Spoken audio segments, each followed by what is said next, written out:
الزلزولي ممتاز، هذه الزلزولي العرضية،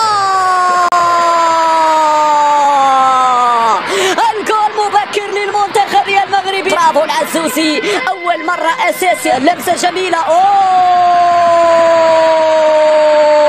عالمي عالمي عالمي. هنا السيباري، ديبو كامير مادي، حتى تحت الضغط المنتخب المغربي يعرف كيف يخرج. كرة بينية ممتازة، السيباري العرضية وجول.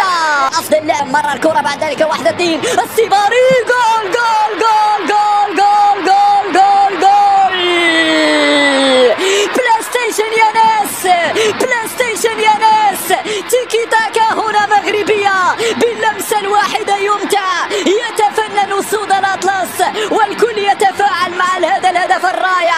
هدف على طريقة الكبار، هدف فيه الكثير من الإبداع، هدف فيه التسديدة لا زالت صعبة. والهدف الأول للمنتخب الغاني يأتي تسديد، والهدف الثاني لفائدة المنتخب الغاني.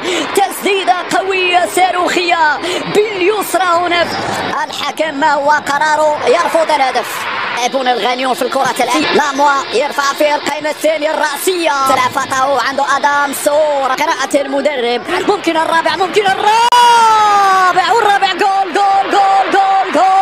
الزلزولي تابع، الزلزولي أكملها بعد الأولى من السيباري.